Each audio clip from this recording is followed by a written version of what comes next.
Kaifiyatu izalatiha, nih cara ngebersihin anjing, najis anjing, najis babi dan anak keduanya apa? Tathurun najasatul mughallazatu bisab'i ghuslatin. Suci najis yang mughallazo, maksud najis mughallazo di sini suci najis mughallazo tempatnya ya, bukan najisnya.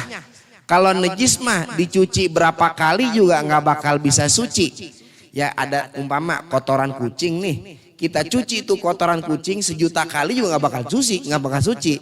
Tempat yang kenanya yang bisa suci mah. Kalau tai kucingnya mah nggak bakal bisa suci, begitu. Paham nggak nih? Nah, bisa ghuslatin dengan 7 basuhan. Nih ingat, kalau kena anjing, kena babi, ya basah, tapi syaratnya basah. Kalau nggak basah mah kagak ketransfer tuh namanya najis. Jadi najis itu ketransfer kalau ada basah namanya ya, basah. Dijilat, kalau dijilat apalagi itu mah udah ada basah. Dijilat anjing, dijilat babi. Gimana cara bersihinnya nih? Caranya 7 kali basuhan.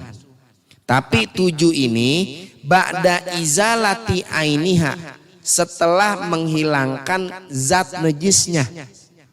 Zat najisnya hilangin dulu Pak. Nintar kalau kita umpama kejadian nih dijilat sama anjing nih, tuh kan ada air liurnya tuh. Umpama nempel nih di pakaian kita, bersihin dulu tuh air liurnya. Zat air liurnya bersihin dulu. Ini belum masuk basuhan pertama dari yang 7, belum. Bersihin dulu 1, bersihin.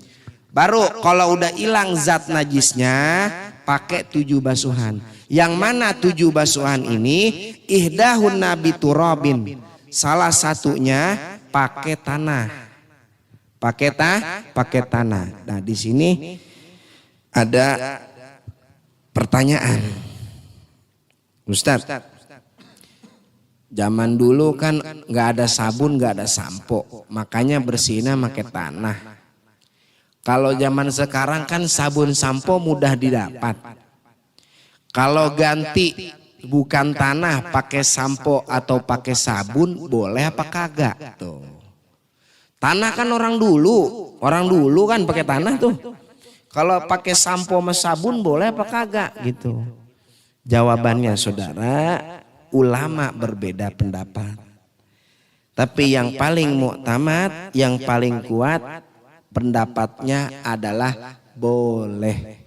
Boleh tuh ganti pakai sabun atau pakai sampo. Kalau pakai tanah kagak bisa. Waduh, pakai tanah, nyari tanah dulu nih gua. Ya, repot kan? Nah, terus pakai sabun bagaimana? Boleh apa kagak? Boleh. Kenapa itu paling kuat? Karena kias, menganalogikan. Sebagaimana batu bisa buat istinja. Orang kan kalau istinja boleh pakai batu tuh. Tapi selain batu boleh pakai tisu. Tapi pakai tisunya tisu basah. Tisu kering. Kalau tisu basah mah nggak sah Pak. Kalau mau nyebokin orang itu pakai tisu kering. Atau kalau kita umpama lagi naik gunung nih, atau lagi di mall kan ada tuh kadang-kadang tuh ya, WC-nya begitu ya. Air udah kagak ada, makanya pakai tisu. Disediain pakai tisu. Lalu bagaimana kita antar ceboknya itu? Ya itu pakai tisu. Lah emang boleh si cebok pakai tisu? Kan kalau di fikih adanya pakai batu. Ya tisu semakna sama batu gitu. Maka mengambil kias itu boleh tanah diganti dengan sabun ataupun sampo. Jelas tuh ya? Pendapat yang kedua mengatakan nggak boleh, harus pakai tanah juga. Walhasil kalau kita udah ngaji begini, kita pakai pendapat yang manapun boleh. Mau pakai tanah aja silakan, mau pakai sabun juga silakan. Paham tuh ya? Nah. Terus wal afdolu, yang paling utama ayyakuna wad'ut turabi fil ghuslatil ula. Cara yang paling utama meletakkan tanah pada basuhan yang pertama. Jadi di basuhan yang pertama taruh tanahnya dulu atau taruh sabunnya dulu. Yang paling utama nih biar nggak kerja 2 kali. Kalau naruhnya di paling akhir kan kudu disiram lagi ntar dia. Namanya kerja lagi, nambah-nambahin kan. Nah cara yang paling utama taruh sabunnya dulu atau taruh tanahnya dulu. di tempat yang kena najis anjing dan kena najis babi. Nah ini ada 3 cara naruh tanah duluan. Walahu talatu kaifiyat, ada 3 cara. Nih perhatiin caranya nih. Yang pertama, nih jangan sampai kita kagak tahu. Tercucu kita main sama anjing dijilat, kita engkongnya kagak ngerti bersihinnya bagaimana, begitu. Ya, biar ngerti. 1, masjul ma'i biturabi hatta yataqaddara tumma wad'uhu ala mahallin najasah wahyal afdalu. 1, yang pertama caranya campur air dengan tanah sampai keruh tuh air.